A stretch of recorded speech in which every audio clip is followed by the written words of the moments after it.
Living example of achievement, Mike Lofton has taken his experience as a leader in Fortune 500 companies and used it to help new and seasoned entrepreneurs streamline their business strategies, connect with their customers in new ways, and up-level their lives. I like that. Mike has worked with everyone from the cashier starting their first job, several business owners, lawyers, doctors, and sales professionals in multiple industries throughout the United States. And as my voice starts to leave me, welcome to the show, Mike. That's all right, man. You got the message across. We're not even close to being done. So everyone watching, this is like a 5-hour show, just so you know. I'm kidding. There we go. Oh, this is a vocal ease. It takes a second. It's a throat saver, and yeah, I'll prove it in a minute. It'll come back. And that is by a mentor of mine, Mel Cutler, and his wife, Kate, own the company that provides vocal ease. It's on Amazon. I'm not getting paid anything for this. It's just something that if I find something that works, I promote it. Always, always. Not looking for something in return. So, Mike, on to you. We got your bio down. You have a great story. I can't wait to get to that you were telling me right before the show. And we know kind of your accolades from a high level. And the thing is I like to go a little bit deeper and find out what really got you where you are, successful. And in that, I like to go into the first part of the 3 pillars of success, and that's mind and mindset. And so for you, getting up every day, knowing there are arduous tasks ahead, there are issues to resolve, there are problems to be solved every single day, because entrepreneurs, people think it's super simple once you get it rolling. It actually gets more and more complex as you get more successful. So for you, Mike, what is going on in that big, beautiful brain of yours when you get up in the morning? What is motivating you to serve more people and to crush it even farther each and every day? So for me, motivation comes down to fear. Over the course of my career, if you go back to the beginning of me in business, I dropped out of high school when I was 17 and got my GED, but we joked earlier that my dad's probably watching. And, the whole premise behind that, I was horrible at math in high school, like horrible. Dude, if you dropped me in a pre-algebra class right now in high school or college, put me in a pre-algebra class, I will have a nuclear meltdown. But you put me in a business setting, put a P&L in front of me, ask me to analyze return on investments or increasing profitability, payroll percent, it doesn't matter. I feed off of that stuff. So in high school, it just wasn't for me, man. So I dropped out of high school. I ended up working at Walmart at 19 as a loss prevention associate down in Lake Havasu, Arizona, running around catching shoplifters, having time of my life, making what I thought was good money at the time. And ultimately ended up becoming a store manager at Walmart. And, fear for me through my time at Walmart and later on at Lowe's and then a sales manager at a payroll company, it all came down to fear, but I didn't use it in the right way. I let that fear stop me from doing what I thought I wanted to do differently, as opposed to that fear to push me from behind. And I think over the past couple of years, that's been my motivating factor. I do not want to turn around and be 70 years old and say, man, I wish I had done this. I wish I wasn't afraid to do something different. And that's not a slam against people that stay in the same company for 30, 35 years. That just wasn't for me. So my motivation is fear. What's going to happen if I don't do this? If I don't come on your podcast, am I going to be upset with myself and simply out of fear? Or do I use that fear to understand that this is a step in the process of ultimately getting where I want to be, which is a successful business consultant on a much larger scale than we already are? And I guarantee you, if you said, if you didn't come on this podcast, you would have been upset with yourself. Absolutely. Yeah, absolutely. Yeah. Shameless self-plug there. Right? I could have come up with 100 different reasons not to do it. Well, what are people going to think? What if only a few people watch? People are going to think that I suck. That's fear, right? As opposed to, man, this is something that can never be taken away from me. It's an experience that I'm going to be able to use moving forward. But more importantly, me talking about fear, I guarantee there's somebody right now listening saying, I'm afraid to do something different. And this guy's talking exactly the same mindset that they're having right now. Yeah, fear has this way of telling you that your subconscious is basically telling you that that is what you need to do. Yep. It's not what you need to run from, it's what you need to run to. And that's happened so many times. And, going through and becoming NLP certified, neuro linguistic programming certified, that's a huge component of it, where we do discuss and address fear head on. And we're not talking that fight or flight kind of fear. We're talking about fear of failure, fear of judgment, and all those things that go on in everyone's head. That's a human being on this earth. But another way to look at fear is, another word is resistance, because that's what it puts into you and your mind, and hesitation. And so something you would normally jump at, you're now resisting or hesitating because you're worried about the unknown. What's going to happen if I fail? The only thing that's going to happen if you fail is you're going to get one step closer to success. That's what needs to be rewired in one's brain, is to fail and fail often and be good with it. And you know what? You're going to get ridicule from friends and family members even that just don't understand what it takes to become successful. And if the only reason there are so few people that have really crushed it is because there are only so few who are willing to go through that, in my humble opinion. Well, here's the thing, though. There's 300 million people on the planet. So Susie Q729 on Instagram doesn't like your video. So Right. what? Exactly. It's not relevant. And that's easy to say.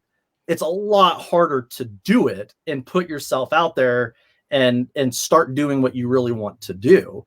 If you can figure out how that fear pushes you to get where you want, as opposed to allowing other people's fears of their own failures to be projected onto you. Oh, you can't start that business. No one would want to do that. I mean, what happened with Jeff Bezos, right? I mean, when he started Amazon, he was the laughing stock. Who wants to buy books online? Okay, well, how'd that work out, Border Books? So if he had listened to that negative feedback and used the fear to say, well, maybe they're right, where would he be today? And that's always a sign to look for when someone, if you have a new idea and you're going after it and you're getting a lot of people saying, that'll never work. Well, then you're probably going down the right path. What is her name? I forgot her name. The founder of Spanx. She literally just said this. Sarah, gosh, I'm sorry, I forget her name. She's married to Jesse Itzler, who's an author whose 2 books are on my site, reachyourpeaklibrary.com. Amazing. She's been on Shark Tank as well, and she literally just talked about this very topic and said that had she listened to everyone who told her not to go down this path and build or create these seamless pantyhose that every woman on the planet now wears because of her, then she wouldn't be where she is today. And Right. Just actually, the good advice is to listen to those people and then just do the exact opposite of what they're telling you. Do the exact opposite, right? And people do that. I think they project that negativity out of their own insecurity or their own lack of self-esteem. So when you say an idea that you're thinking of doing, you're creating Spanx. We'll use that as the example. For them, within 5-10 seconds, their own feelings go through their brain of starting an own business. What would that look like? And immediately the response is, well, that's a dumb idea. Why would you want to do that? And you've got to figure out how to navigate through that to if you believe in it in yourself, you got to shut all that stuff out. And a lot of being an entrepreneur is shutting out people that aren't supporting you and bringing in people that are saying, yeah, this sounds like a crazy idea, but you may be onto something. Those are the people that you want in your circle. Exactly. You want people like this guy next to me, Mike Lofton, in your circle. I'm not kidding. You want those kind of people in your daily life. Not saying he's available for you to talk to him every day, but you want people like him. So if you find somebody who's willing to mentor you and coach you and help you, as long as you're giving value in return, then by all means, get in those kind of circles. Thank you, Dana, for Sarah Blakely was the name I was looking for. I don't know. Do you know this Dana Moody person? I believe so. Yeah, I believe she's my business. I love it. Thank you, Dana. I appreciate you straightening me out. I don't even know if I said Sarah. It doesn't matter if I'm right or not. The bottom line is the result, and Dana had it. And that's awesome. That's your business partner, yes? Yeah, that's my business partner. Yep. Dana came up with the result. Mike is all about results. Who wants results out there listening and watching? Everyone should be raising their hand physically or mentally. And that's all what it's all about. The journey is the journey, but the journey is there for the result. And yeah, you can enjoy the journey. It's fine. Enjoy it. because you know what the result is going to be at the end. That's why it's so daggone fun going through all those stumbling blocks, all the resistance and the hesitation, the speed bumps, everything that goes through your mind that you learn over time to just quickly shuck away. Like you were saying, go the opposite way. It's also true with your relationships with certain people, is to be okay with firing some of your friends because they can drag you down to their level. They don't want you to succeed because then you won't be hanging out with them and you're going to be out there in their minds driving Lambos and in mansions, and they're going to be in their little, two-room apartment or wherever they're at, right? They don't want to be left behind. With that, I mean, last year, my wife and I had some friends that we hung out with pretty regular. The dad was my son's baseball coach. We hung out with them, barbecues. They live in the neighborhood. And last year when I was working on a consulting thing, an issue came up. It was a Sunday. We were supposed to be barbecuing at my house, and I'm in the backyard on the phone. I've got my AirPod in, and I'm dealing with a pretty serious issue that could have turned into a legal problem. And I'm coaching the CEO through that. And, a couple days later, I invited those same people and another neighbor back over to the house. And, he had made some snide comment in the text message about, well, why would you invite us back over? You're just going to be on your phone the whole time. I immediately cut ties with him. And I knew he was trying to be funny, but at the same time, my other friend that was over said, hey, dude, we're going to go home. Appreciate the invite. I know you got a lot going on. And then he called me an hour later to check on me to see how things went, right? Completely blew up the whole barbecue. But my friend checked on me and said, dude, I understand things happen. You got to do what you got to do to be successful. Somebody else that, was more of an acquaintance than a friend wanted to talk trash. Well, I don't need that in my life. No. I need people around me that are going to understand, hey, this dude's pushing to do something. I need to support it, even if that negatively, impacts a barbecue, right? It's just, you got to have those people in your life that are going to be there no matter what, even when it's uncomfortable. Yeah. The people that support you and lift you up, it doesn't have, a barbecue, it doesn't matter what the situation is. It's, what is their mindset like? They're there to tear you down to make them look better. That's the bottom line. Right. Catherine Grunberg said me, because I was asking who wants results. That's when she raised her hand. And it sounds like she knows you as well, because I'll bring that up in a second. And then there's this guy you may know, first name Lloyd. He said, this guy sounds like he was raised right. Oh Lord, this is the equivalent of your dad standing up at a school function and yelling louder than everybody else. I love it. Yeah, you're so blessed to have such a supportive, loving dad. And I know you know that. We were talking about it in all seriousness before the show. So thanks, Lloyd, for coming on. I appreciate you so much. You've been such a great support. And then here's what Catherine also said. 1 month coaching with Mike and the Lofton Approved team. That's the name of his company, Lofton Approved. Has already added so much value to my business, exceeded my business goals this month. There's the results, ladies and gentlemen. And she was not paid, at least not by me, to come on the show and say that. I know it wasn't by Mike either. Then we have, oh my goodness. Yes. So, and Dana, business partner. Thank you so much, Kathy. We love to hear that from people we help. Yeah. And tell me about that, Mike. A lot of people are driven by different things. One is money, one is serving others. But when you hear feedback of people that you are able to have impact on in their lives, is that not like the greatest feeling on the planet, no matter how much money resulted from it in your pocket? It's awesome, man. And it's, for me, it's always been that way. If I'm mentoring somebody because they want to get promoted or they're trying to make a career transition, for me, it's personal. We talked about my past earlier when we first got on, but man, I spent years miserable making a ton of money. When you're 25 making, well over six figures, that's great. But then when you start to move through life and you're like, well, cool, I made 150,000 this year. I made 200 grand this year, but I hate going to work. Yeah. It's a miserable feeling. So when you see stuff like what Kathy just put, who's working on her own social media management project and supporting people online through building websites and that type of stuff, SEO, all that fun stuff that goes on that I don't understand. It's all German to me.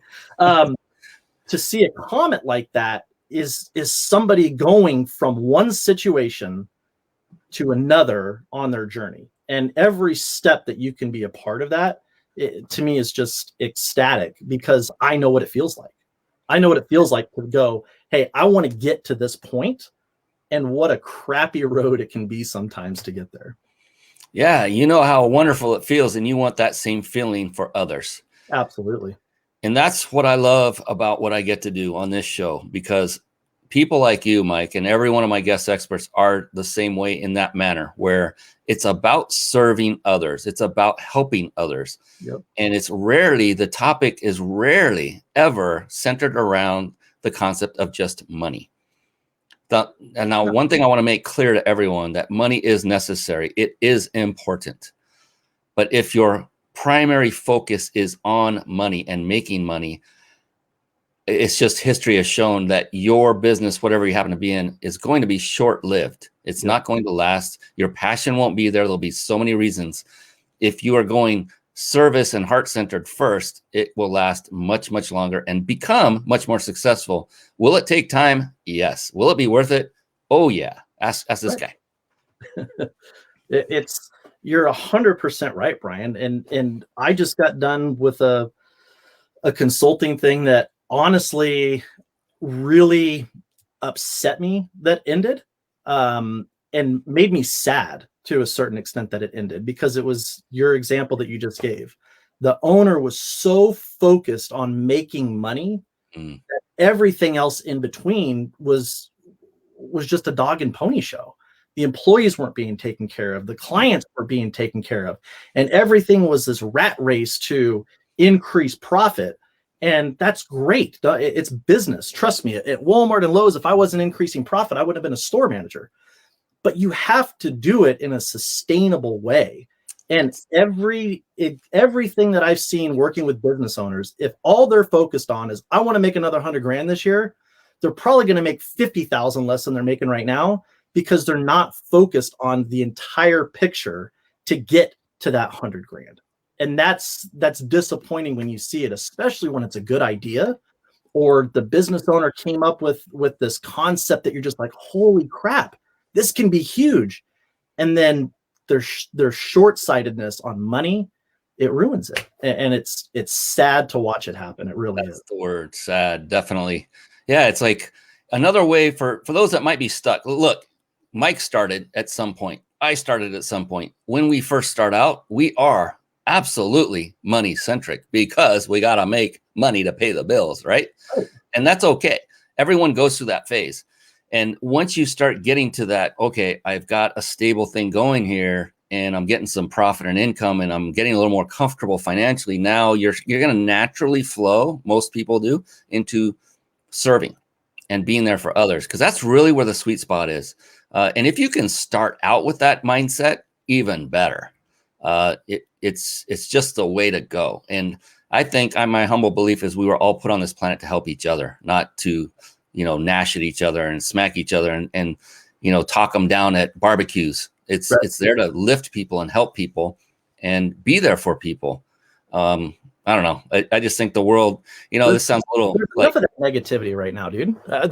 There's enough of that nonsense. And as entrepreneurs and business owners, your goal should be trying to help the next person, because even if you want to be selfish about it, you helping them, you'll learn something. That's so true. You're going to learn and you're going to grow. Right. You're going to learn stuff about yourself that will help you to go even higher and help more people. That's what this is all about. I hope Mike Lofton makes as much boatloads of money as he possibly can. He and Dana together as a company, I hope they just absolutely crush it. Why would I hope that? It's like, oh, those rich people. Well, I look at people like Mike and Dana and say, they are those people that will take that wealth and convert it into helping more people. Absolutely. They'll spread it farther and wider. I want their financial growth to be exponential. They'll build bigger teams. They'll scale. They will impact more lives in a positive manner. So bless Mike and Dana and their company, and let's just rain the cash down on, so that they can go out and make the change in the world that they came here to do. Right. That's our goal, man. And I think, entrepreneurs that are listening, it's easy to get caught up in what other companies or your competitors are not doing well, right? That's easy to do. The problem with that is, again, it's short-sighted. When I was running big box stores, I always went to the other stores within the same company. Even if I knew I was merchandise better than them, I had better customer experience, or whatever the metric or KPI was, even though I knew I was better than that store, I still went there because I wanted to find things that they were better at, so I could bring that back to my store. So the more that I'm bringing back that someone else is doing well, don't be short-sighted in thinking, oh, well, this pool company, we're kicking their butts all over the place. For now, you are, that may be a reality, but what are they doing that is better than you? And then how do you adapt to that? Because that's like crucial foundation of being a business owner or an entrepreneur, is adaptability and understanding that the landscape is going to change. Brian, 2 years ago, who would have thought this COVID stuff? And how many small businesses closed because of it, and restaurants closed. And I use the analogy of think back to the big days with Circuit City. Who's shopping at Circuit City lately? Nobody, because it doesn't exist, because they chose not to adapt. So now with social media and the internet and the constant changing environments that businesses are operating in, you have to be willing to adapt. And sometimes that means looking at your competitor and going, man, they're doing better than me in this category or in this area. I need to figure out how to get a leg up on that so you can stay competitive and stay in front of the customers that you want to retain. I agree, Catherine. So valuable and on point. There's no doubt. Excuse me. I don't know what's going on with my throat today. This is weird. It's like, when you talk about looking at your competitors or those that you're already doing better than, it's like, taking that lump of coal and getting the diamond out of it, right? It's finding that diamond within what looks like just a lump of nasty, stain-ridden coal that's going to get you all dirty. But it just reminds me of a story, a very quick one, that I went to witness a speaker. He had a 2-day event. Okay. And the way that this person treated the crowd was deplorable. It was unbelievable, Mike. I was blown away that this was happening. But the thing is, he did some things during those 2 days. I thought that was effective, and it was not in an icky way. I can use that. Absolutely. And when you can get past the superficial, the surface of all the things you don't like about something, and you can start pulling out the gems, the diamonds, and then utilize that going forward. So this is back, I was telling you before the show, Mike, I was the lead trainer for my mentor, and I trained one half of his events, 1 day of his 2-day events. And I took this idea back and I said, hey, man, I just learned this really cool approach, this technique. What do you think about my implementing it in the intro, in the when we frame the whole event? And he said, yeah, let's do it. I explained the whole thing to him, and I've used it ever since. And it was a positive thing. So I totally resonate with you on that, to say, yeah, go to your competitors, go to those who you already know you're better than, even if they're a team member, they're your own store branch. But find out, isn't there always a way to improve where we are today? Absolutely. It never ends. And if you don't think there is, your business is already dead. And maybe next year, maybe 5 years from now, I can't tell you the timeline, but if you don't think that you can do better, or you don't think that you can learn from your customer or from your competitors, you're dead. I mean, there's just no other way to put it. And that's the adaptability and the self-awareness of being a small business owner. Is you have to be self-aware enough to know, hey, I'm not good at this, or I'm not proficient in this part of running a business. You need to be able to admit that, and then get people on your team that are. Ooh, you just said it. I was waiting for that. What's he that? Didn't say, ladies and gentlemen, Mike didn't say go out and learn how to do it. What did he say instead? Go out and find somebody who can do it. That is gold, ladies and gentlemen. I hope you weren't clicking away on something right there. That is the gold, is to delegate to those who already have the skills that you have not yet developed. And that will get you so much farther. Oh, thank you for saying that. I gave you the example, and I mentioned it earlier. I'm horrible at academic math. Like, again, if you put me in a pre-algebra class right now, Brian, you're going to have to send an ambulance. It's not going to be good. Okay. So what am I going to do? Am I going to go get online and take all these courses to go from being crap at pre-algebra to, okay, I got a C in pre-algebra? That same exact time that I spent and effort that I exerted doing that, if I went and spent that on something that I'm already passionate about or good at, what's the ROI going to be on that? I mean, it's a no-brainer. So understanding where your weaknesses are and then going and finding people that are going to do that for you, it's interesting to me sometimes where, again, as entrepreneurs, I get it, man. We created this. We created this company. We created this idea. That's only sustainable to a certain point. There's only enough bandwidth in that. If you started a company 5 years ago, things are drastically different in every sense of business than it was 5 years ago. So I've talked to entrepreneurs and business owners that they're like, I spend 8 hours a month processing payroll because I know how to do it. Cool. Let's think about that. That 8 hours that you're sitting down processing payroll and timesheets or whatever it may look like, that's 8 hours you could have spent on marketing, engaging with your employees, engaging with your customers, doing market real. Like, that is 8 hours of your time. And what I tell entrepreneurs is, what is your average hourly rate as an entrepreneur or a business owner? And it's the truth. If you're making X amount of money a year, you have an average hourly rate. And if you're spending that money doing things that other people can do for you, so you have the time and the bandwidth to grow the company, man, that's worth its weight in gold. I literally just went through this today, Mike, and it was actually a combination of yesterday and today, where I'm in a rebuild process. I'm migrating. It's a very complex thing to discuss, but suffice it to say, there's a lot of moving pieces to it, and I'm primarily doing all of it just because I have the knowledge to do it. And I finally, after digging so deep, found a piece to carve out and hand off to a team member, and literally just created a training video right before this show. I am not kidding. Right before this show. When you handed it off, how did it feel? Oh, liberating. I went down to and spoke to my wife. I had like 15 minutes before I was going to come on with you right before the show.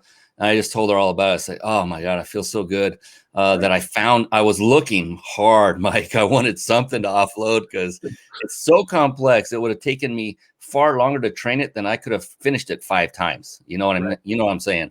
So there are times when it is that way, but always be looking for the solution to outsource the stuff you shouldn't be working on. I should not be doing that one piece, and thank goodness I'm not going to be, and I can concentrate on the much, much harder stuff that I'm really good at to finish it and finish it quickly so I can move this beast of a wonderful machine I've got going forward. So I'm right there right now. It's great advice. Good. Yeah, it's liberating. Like you said, once you're like, oh my gosh, I don't have to do that anymore. Now go spend that time and energy developing your team or helping your sales staff or whatever it is that's actually going to grow your business. Well, when it comes to a team, how important is it to you, Mike, to have an actual team that fits, good team members? I mean, what do you look for in people when you're looking for someone else to add to your team to, help offset those kinds of tasks that you should not be doing? I think first thing is personality. A lot of people don't realize that, you apply for a job and you don't get it, and you think you checked all the boxes.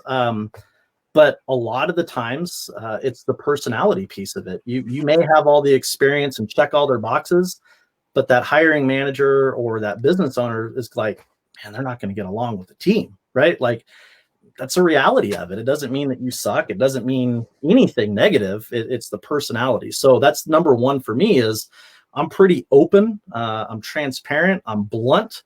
I need people on my team that can understand that that's not directed towards them. That's my operation.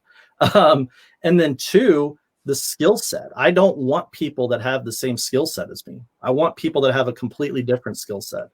Because if I surround myself and I have a team of Mike Loftons, I'm going to be stagnant pretty quick. I'm going to be happy because everything's happening exactly the way I want it. And they're going to be doing exactly, the way that Mike Lofton would do it or Lofton approved. But the flip side of that is that's teachable. Like you can teach people your expectations. And I tell people you teach people how to treat you. Right? I mean, that's a reality. So I can teach people how to operate within the organization, but I need them to have skill sets that maybe is lacking currently, as opposed to just another person that fits in with the team. So those are the two. It's the personality, and then it's the skill set. I love that. And if there were just a team of Mike Loftons, who's going to do the pre-algebra? I mean, come on. Listen, I need somebody that is willing to do that type of stuff. Absolutely. And it's so cool because I'm bringing on lots and lots of people. It's a long story, but I go through apprentices that help me, and they're only with me for 3 months at a time. It's known the day they start, their termination date is known. It's already, they're not going to make any money from it. They're going to learn experience from it. And I learned how to pick people by creating a system. Go figure, it's automated. Hint, hint, wink, wink. But if they get through this system, which will take them additional time beyond what they had to do to apply to get into this whole matchmaking service, if you will, to begin with, then I know already that they're a fit. Right? It's just proven it. And there are other things that I look for as well. It's mindset, it's drive. I don't look for experience anymore. One of my first apprentices who came on, who had very, very, very little experience in video editing, and she wanted to learn it. And she had this insatiable drive, Mike. And I've gone through about 27 apprentices now over the course of 2 years. And by far, she was the best video editor I have ever had.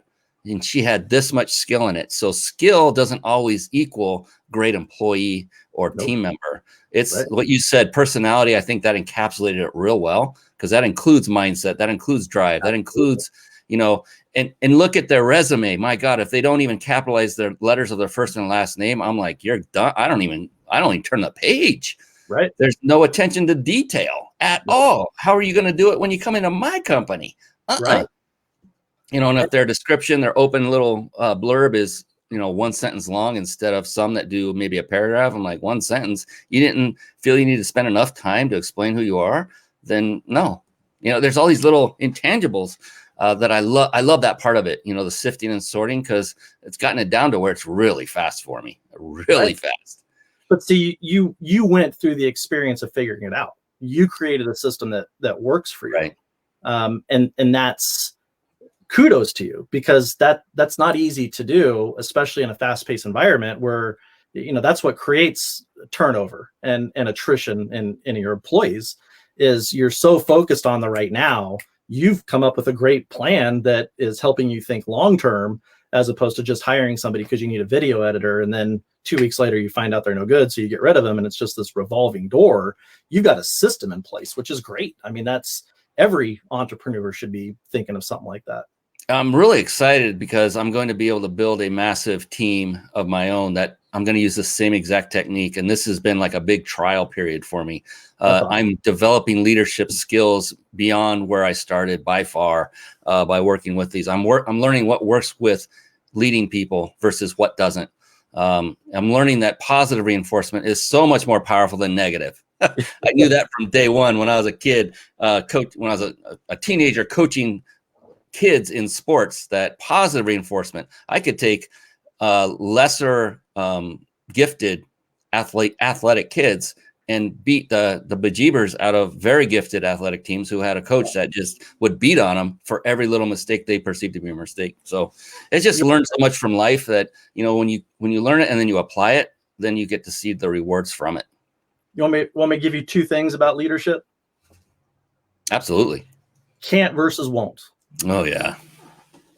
I'm a firm believer in that. So once you have an employee in your organization, everything comes down to can't or won't. And as a leader, if your employee can't do something, it's your fault. So can't boils down to they can't do it because they don't have the tools, the resources, the training, the experience. Think of all the can'ts that go on in a daily business. It sucks, but it's true. It's your fault. If your employee can't do their job, it's because of you that didn't provide it. Now, won't is a whole different thing. And so how do you know if it's a won't? Well, if you've seen them do it at least one time the way you expect them to do it, then you know they can. And then if they're not doing it, it's because they won't do it, which now you got to dig a little bit deeper to find out what's the won't. But it took me a while to get my mind wrapped around that. And leadership that was on my team, they'd be frustrated with an employer. They'd, Susie isn't doing this the way that she's supposed to. And I would respond, well, was it can't versus won't? They'd be like, oh, let me go find out, right? And then they'd come back, well, she can't do that because she didn't have the new sign into the system. I'm like, listen, you can't jump to just assuming that people suck, because people don't come to work and want to do a bad job. I mean, human beings do not wake up in the morning and go, you know what? I feel like doing a crappy job today at work. I mean, it may evolve into that out of spite or whatever the issue be, but at the core of humans, we want to please other people. And in the workforce, we want to please our boss. We want to feel good about ourselves. We want to do a good job. So, man, step back and understand as a leader, if somebody isn't doing their job because it can't, that's you. You got to get involved, figure out what the solution is, and get them to the point where they can. If it's a won't, that's a whole different conversation that you got to work yourself through.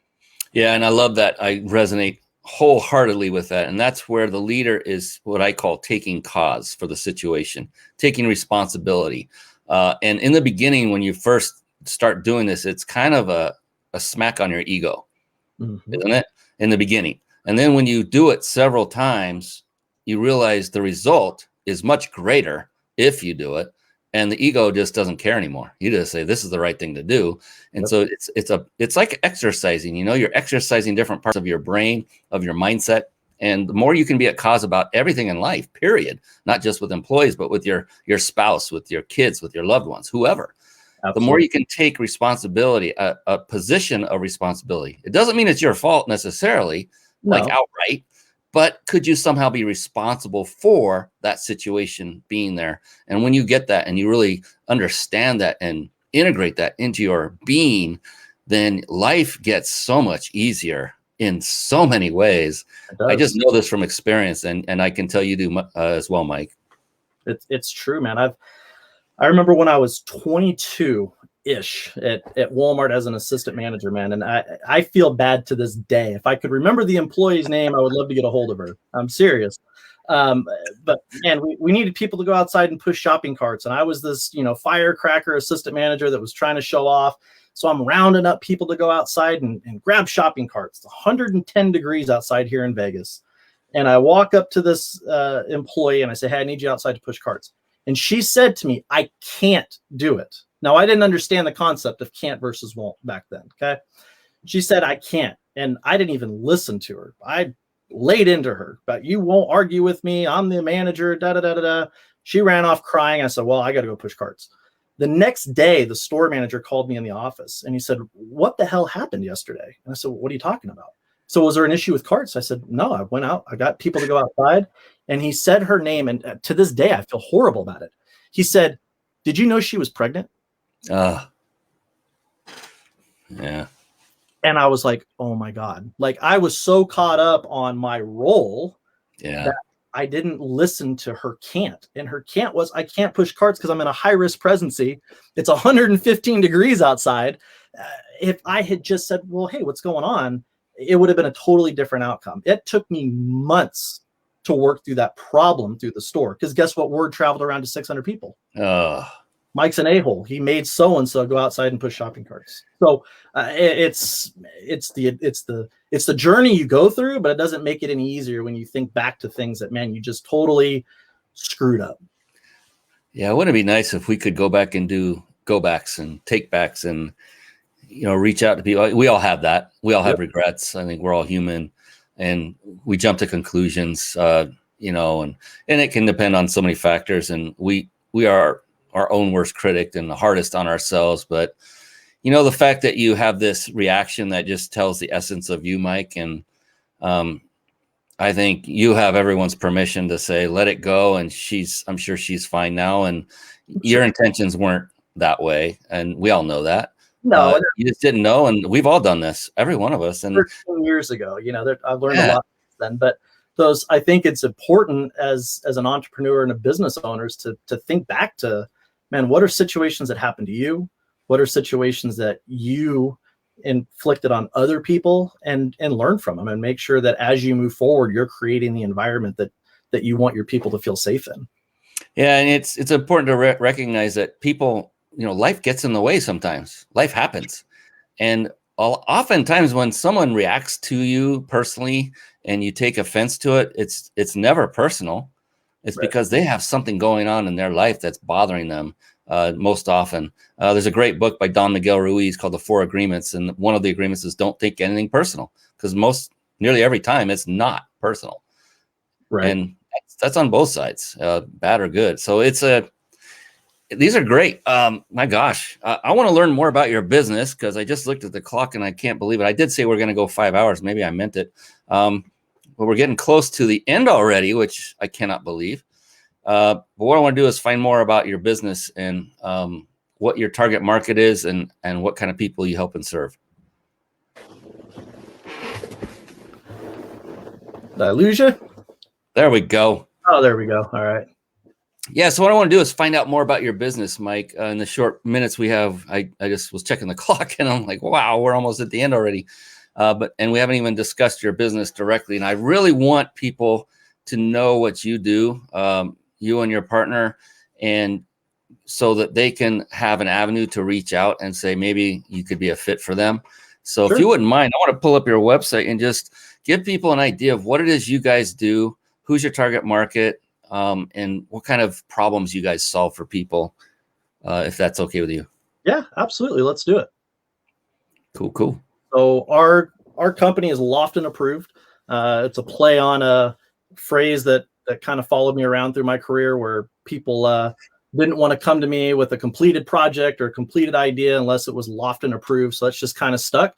And our goal and mission is to help business owners be Lofton approved. So whether it's a startup needing assistance with securing SBA loans, getting business licenses, going through tax planning, all that type of stuff, we can start there with startups all the way up to company strategy and full-blown HR support. We love going in and doing group trainings and exercises in sales organizations.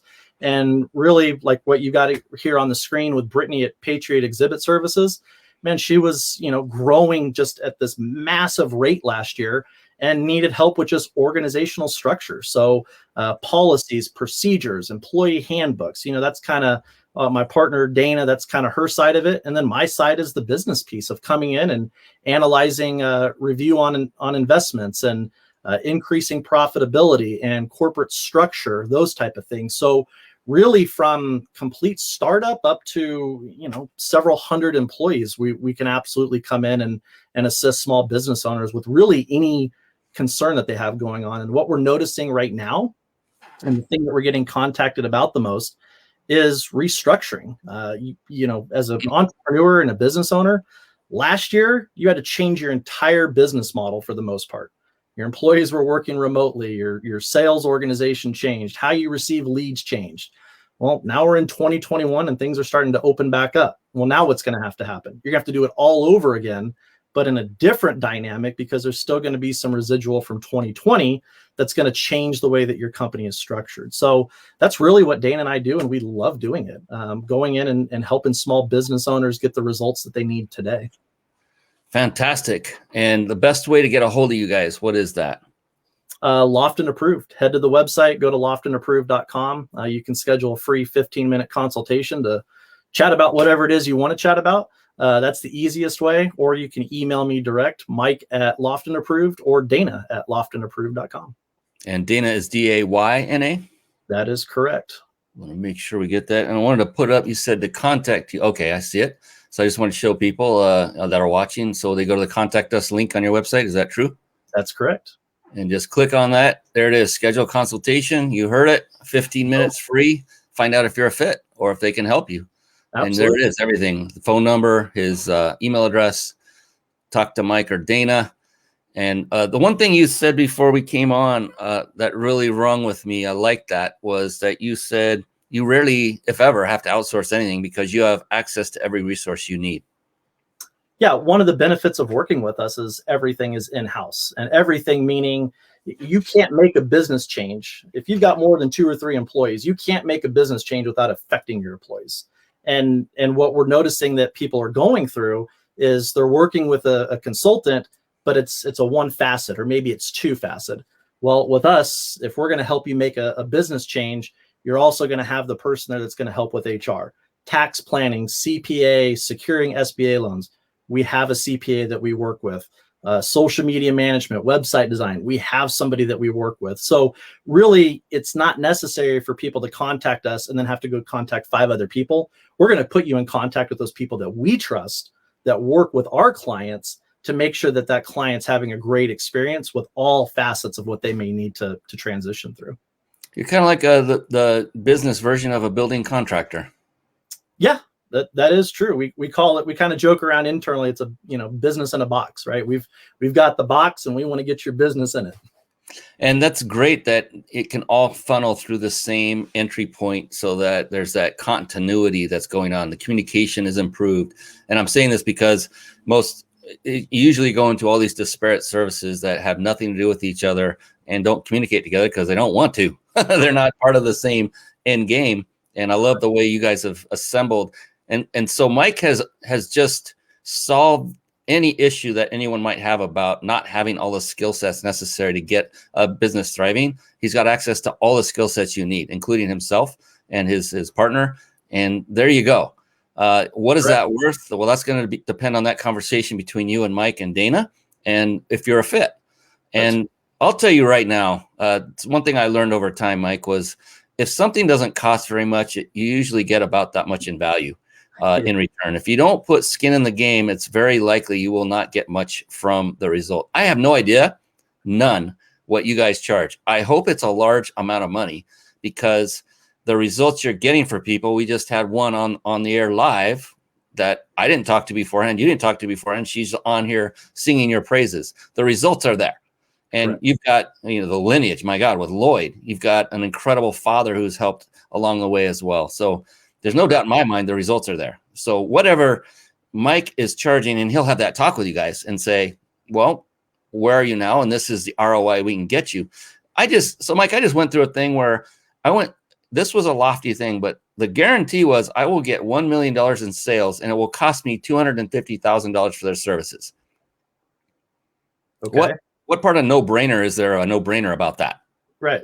Yeah. I will trade $250K for $1 million every day from Sunday, all day, multiple times. I'm like, can I do this more than once? It's like, let's, so that's the kind of discussion. It's not about how much it costs.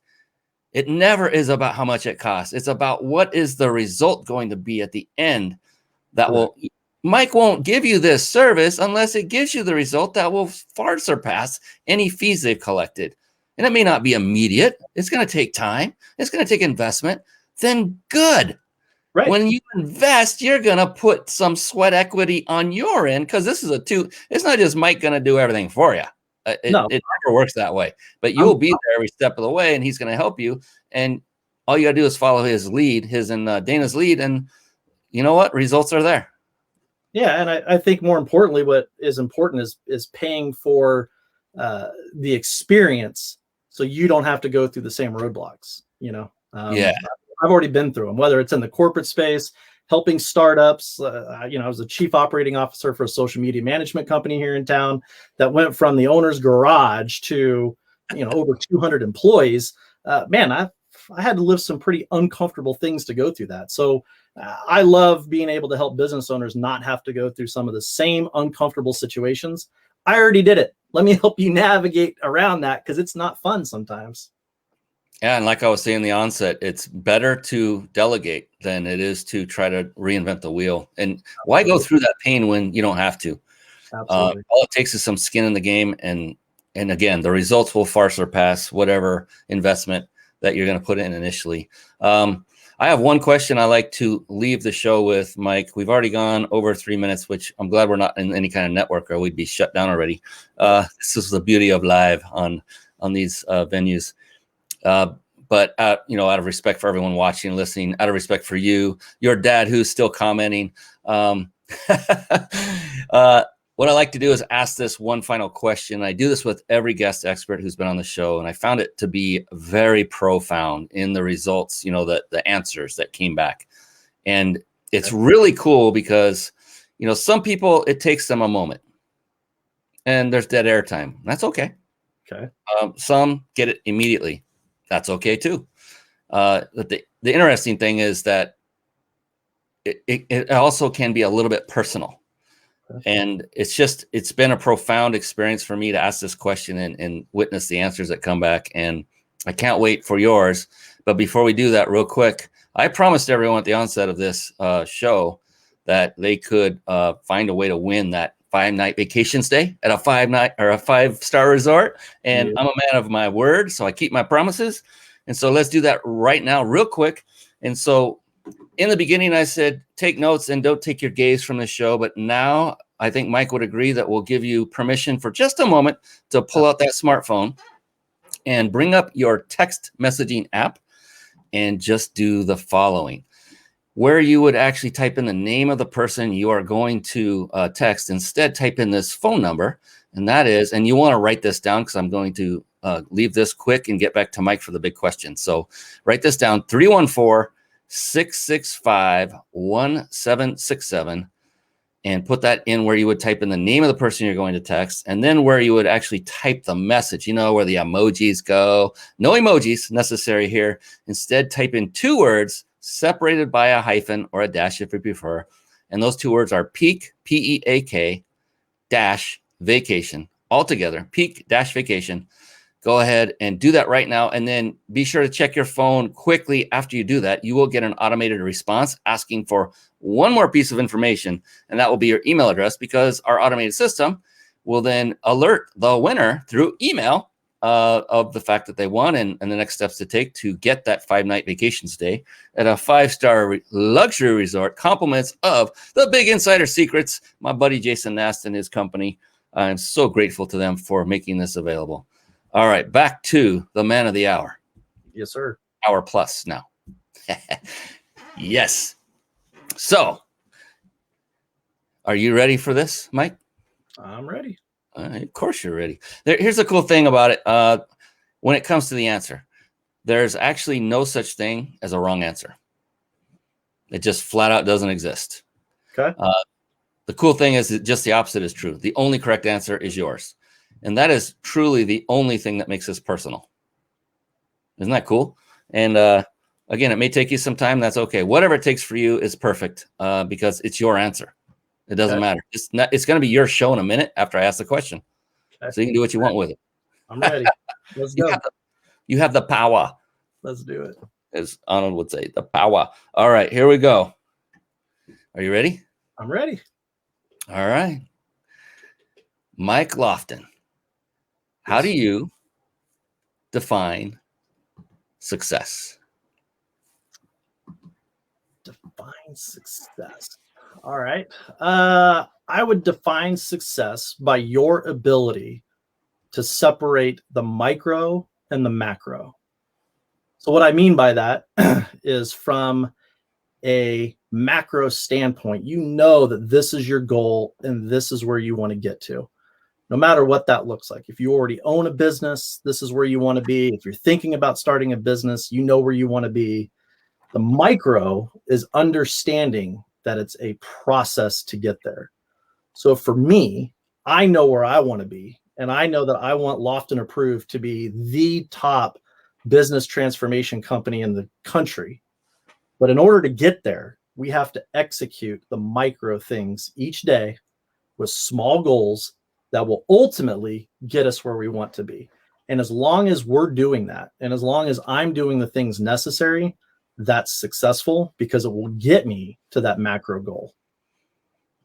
I love what I get to do so much because of responses like that. And here's the interesting thing, Mike. This is, I don't know, show 141, 142, 141, 142, somewhere around there. And no 2 people yet have answered that the same exact way. That's awesome.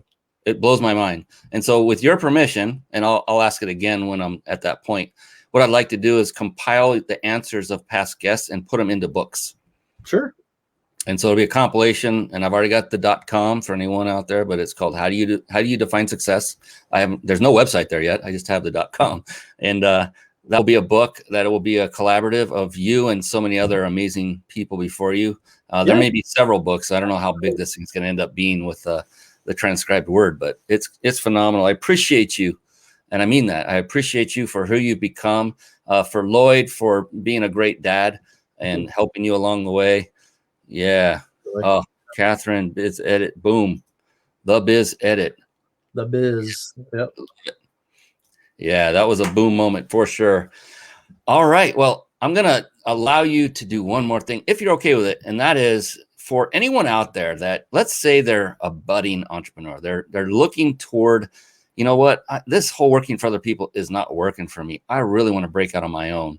And if they're about to embark and they're at that moment, and a grizzled veteran like you, Mike, who's been through the highs, the lows, many more lows than highs in the beginning, what would you say to them as a piece of advice that, if you were that person back when you were young, would love to hear and follow, and it would have taken a lot of the pain away from your journey? What kind of advice would you give that new budding entrepreneur?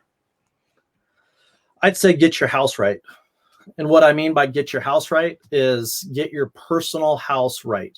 If you are living in a $300,000 house, but you're okay living in a $1,700 a month apartment, move into the apartment. If you've got friends around you that are worried about going out and partying and doing all the things that's going to take away your time to get where you want to be, that macro that I just talked about, you got to get your house right. And you got to make sure that you've got people around you that are not going to allow you to get off track. Because as you go through this, it's painful. It is excruciating painful to go through the highs and lows. And if you're worried about flossing on Instagram, if you're worried about all these other things to impress people that don't even like themselves, because that's the reality, is a lot of people don't even like themselves. So why are you worried about impressing them? Get your house right, put your head down for 5 years, and you will not be disappointed with what the end result is. Boom. Get your house right in 5 years. I love both of those. It does take time. There's no like drive-through instant. Nope. There's no instant food. It's not going to happen. There's no fast food. There's no fast business. There's no fast success unless you win the lottery, and then most people will just self-sabotage and spend it all anyway. So thank you, Mike. I appreciate you for coming on. You've been phenomenal. I knew it. My gosh, with the lineage you have, how could you not be? Appreciate you so much. And everyone who came on, the supporters that came on to speak good words that we know are true and integrity based, and appreciate all of you for coming on as well. And look, all of you listening on podcasts after the fact, appreciate you spending the time. This is time well spent. I know this from hosting this show for now nearly 3 years, that each and every time I personally learn something new and empowering to take me to another level. That is why my business is booming presently, because of people like Mike, because I am a product of the product. When I say take notes and learn from them, model them, I do that very thing. And so appreciate you once again, Mike, for giving such great value. Everyone reach out to him, find out if he's a fit for you and your business. Don't make the mistakes. There's no need to, that both Mike and I have made, and so many before. Go to somebody who's been through it, who can get you through those trying times, who has the resources available to, do all of those things and those skill sets that you most likely do not have, because I don't know anyone human that does have all of those skill sets mastered.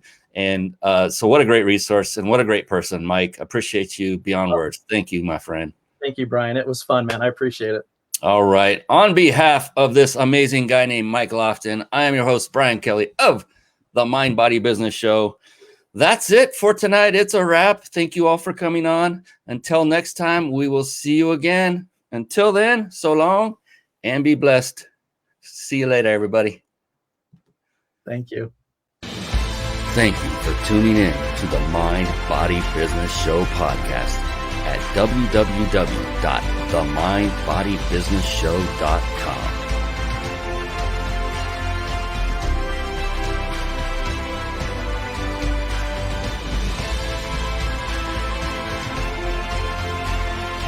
My name is Brian Kelly.